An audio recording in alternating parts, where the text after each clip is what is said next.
It is really quite simple. Whatever we relentlessly pursue becomes our reality, eventually. Noah Vance became a student of reality, the way some men become CrossFit evangelists or home espresso mystics. All the way, immediately, and with just enough intensity to make dinner conversations a little unsafe. At 29, he had read everything: psychology, systems theory, habit design, wealth philosophy, stoicism, neuroscience, performance coaching, negotiation strategy, sleep science, attachment theory, and at least 3 books written by men whose author photos suggested they had never laughed unexpectedly in their lives. Noah loved patterns. He loved laws.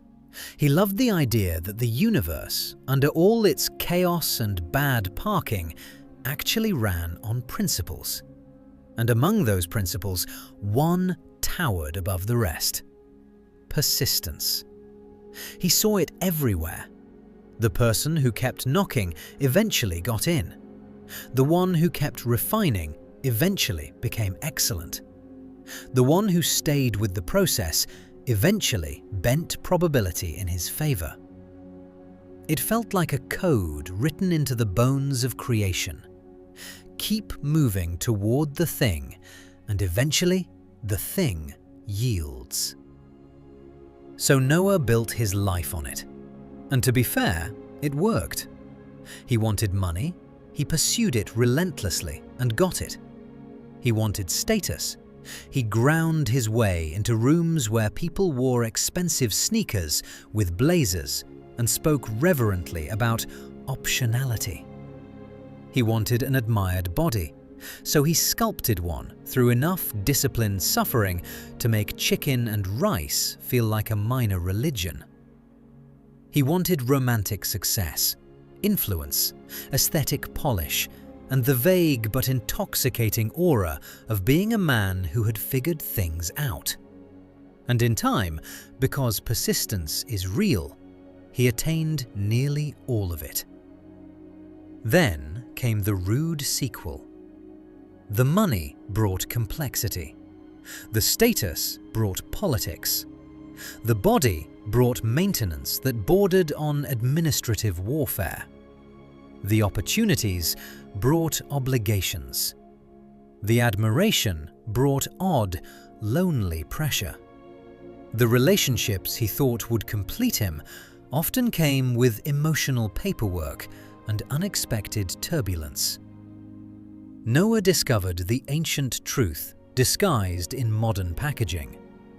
Be careful what you wish for, because sometimes your answered desire arrives dragging a suitcase full of stress behind it. He had reached several summits only to find they were crowded, windy, and weirdly bad for peace.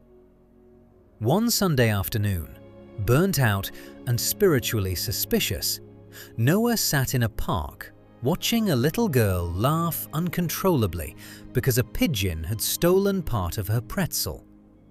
It was not, by objective standards, a deep event. Yet something in him softened. The scene felt alive with meaning, beautiful in a way achievement rarely did. A thought came to him, simple and almost embarrassingly gentle. What if, instead of relentlessly pursuing outcomes, you relentlessly looked for evidence that God is already working on your behalf? Noah did not reject God.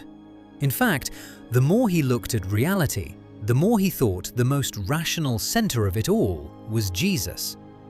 Too much coherence, too much beauty, too much moral luminosity, too much strange, stubborn hope running through existence. But he had kept Jesus at the level of intellectual conclusion, like a correct answer on a theology exam. He had never really tried to experience him. Now it became the only pursuit that interested him.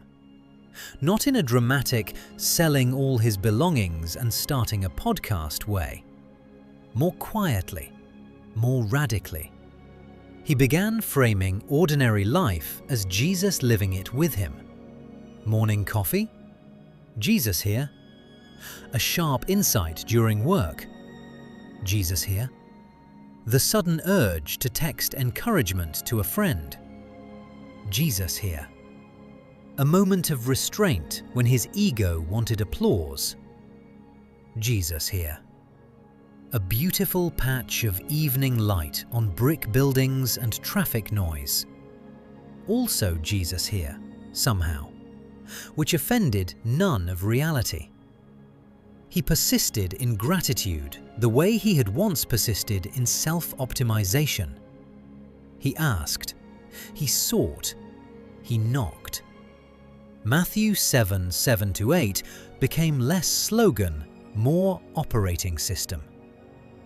Every day he looked for gifts, not merely big miracles, though life got odd and generous in places, but the small evidences of divine authorship threaded through every hour. Unexpected favor, timely ideas, inner peace that arrived before circumstances improved, delays that later looked like mercy, friendships deepening, desires simplifying, joy becoming easier to access than ambition. And then the strange kingdom irony unfolded. By seeking Jesus relentlessly, he started receiving much of what he had once tried to force from the world. Open doors appeared. Opportunities fit him better. Money became cleaner and less anxious. Relationships became richer because he no longer asked them to serve as functional saviors. He enjoyed his life more, not because he finally controlled it, but because he increasingly recognized it as gift. That was the deeper law beneath persistence. Persistence works, yes, but what you persist toward determines the kind of life you inherit. Noah had once pursued goals he thought would give him peace. Instead, they often multiplied burden. Now he pursued the giver through gratitude, attention, and the steady practice of noticing Christ in the little things. And peace began arriving as a byproduct, along with joy, favor, and surprising forms of abundance he had not even known to ask for. He had studied the ways of the universe. At last, he found its heart, and it was kinder than he expected.